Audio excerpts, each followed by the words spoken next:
Lalu, tersirat sebuah senyum menyeringai wajah Hera tanpa diketahui oleh kedua sahabatnya.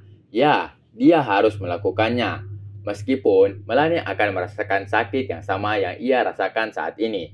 Maaf Mel, sepertinya gue akan berusaha semaksimal mungkin untuk membuat lo tidak berjodoh dengan si Eka. Batin Hera sesaat. Udahlah, lupakan aja. Lanjutnya, yang kini telah mengeluarkan suara di hadapan kedua sahabatnya.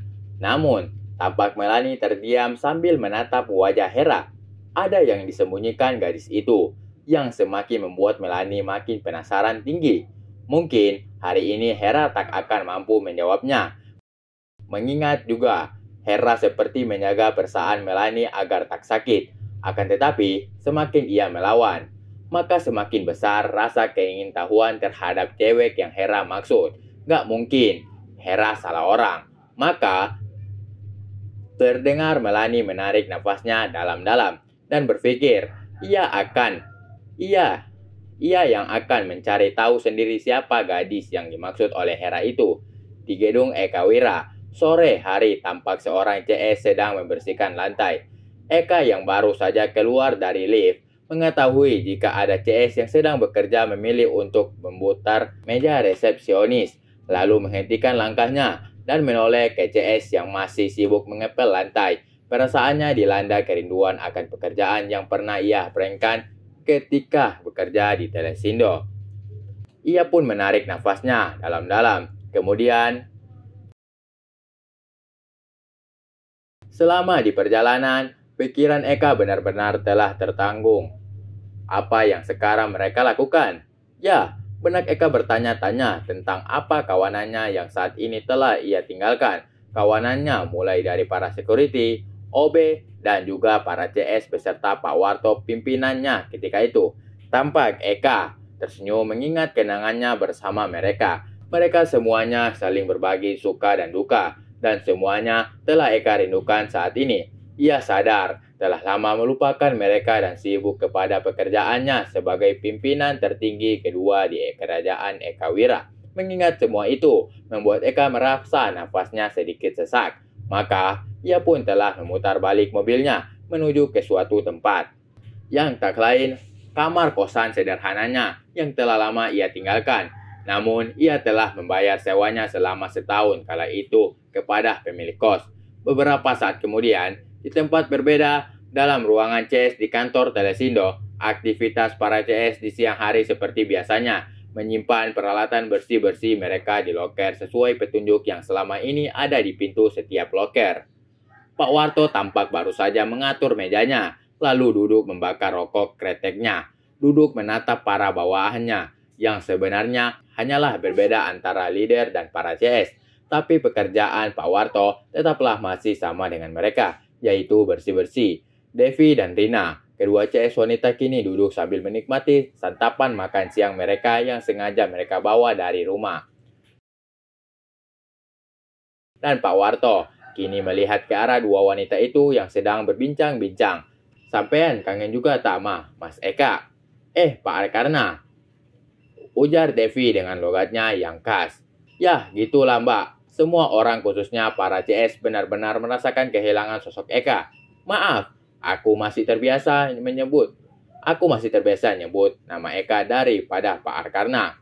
Balas Rina, dan keduanya mengangguk sambil merasakan kerinduan akan sosok sahabatnya yang selama ini banyak membantu mereka dalam bekerja. Mendengar obrolan mereka, tanpa Pak Warto menarik nafas dalam-dalam karena ia pun tiba-tiba merasakan hal yang sama yang dirasakan oleh keduanya. Merasakan betapa kehilangannya satu-satunya tim di CS ini yang tak pernah mengeluh dalam menjalani pekerjaannya. Benar-benar merindukan sosok Eka yang tak pernah meminta pamrih ketika menolong sesama. Dalam benak Pak Warto, begitu bangganya dia terhadap Eka yang ternyata diketahui adalah anak pimpinan tertinggi di induk perusahaan tempat mereka bekerja. Ternyata masih ada di dunia ini orang sepertinya yang rela bekerja di bawah, merasakan betapa susahnya bekerja sebagai seorang CS. Namun, semuanya terkhusus Pak Warto memang tak sadar jika Eka adalah putra mahkota, karena sedikit pun Eka tak pernah menunjukkan akan hal itu. Dia begitu sopan, patuh kepada Pak Warto setiap diberi tugas. Sama sekali tak pernah ia bantah, bahkan ekspresi penolakan pun tak pernah Pak Warto lihat di wajah Eka. Pak Warto bangga telah mengenal sosok Eka selama ini, dan dalam hati akan selalu mengingat masa-masa hingga dua orang CS pria baru saja masuk ke dalam membuat Pak Warto kembali tersadar dari lamunannya. Ada Pak Warto. Salah satunya menyapa Pak Warto. Istirahat kah? Iya Pak, lapar uy. Sok aja, makan dulu baru lanjut.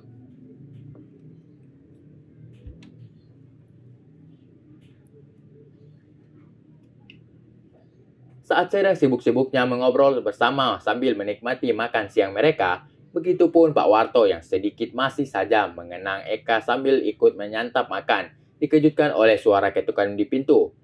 Semua orang terkejut dengan tubuh kaku, tampak jelas keadaan di dalam ruangan hening seketika.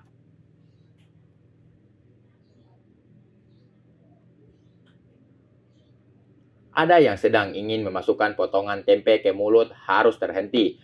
Ada yang hampir mengeluarkan bola matanya karena saking terkejutnya akan sosok yang sedang berdiri di hadapan mereka.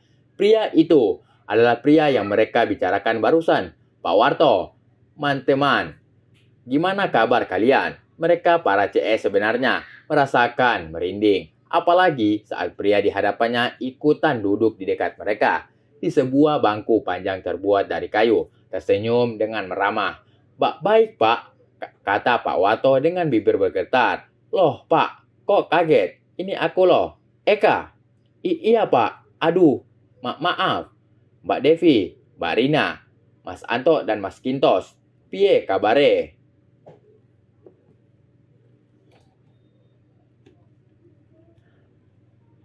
Tanya Eka membuat keempat orang yang sedang ditatap olehnya telah benar-benar dibuat salah tingkah. Kondisi dalam ruangan makin kaku ketika pria yang baru saja tiba telah membuka tas.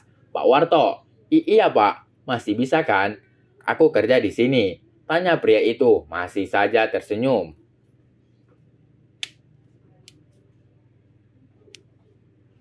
Sedangkan Pak Warto entah apa yang harus ia lakukan dan juga masih bingung untuk menjawab pertanyaan pria itu. Yang jelas ada rasa senang, bahagia bisa bertemu lagi dengan pria itu. Ternyata pria itu mengeluarkan seragam yang sama yang mereka pakai dari dalam tasnya. Boleh kan Pak? Tanya pria itu ke Pak Warto.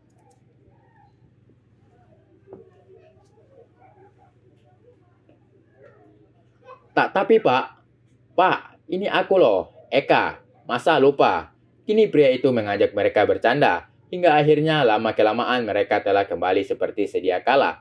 Meski mereka mengetahui jika pria yang berada di tengah-tengah mereka hanya berperan seperti mereka.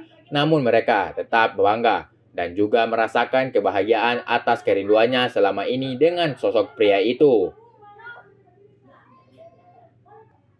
Oke guys, terima kasih telah tonton channel kami. Dan jangan lupa untuk menekan tombol like dan subscribe agar kamu tidak ketinggalan novel-novel berikutnya. Bagi para jomblo, jangan bersedih, sebab kehidupan itu berawal dari jomblo. Dan jangan lupa bahagia.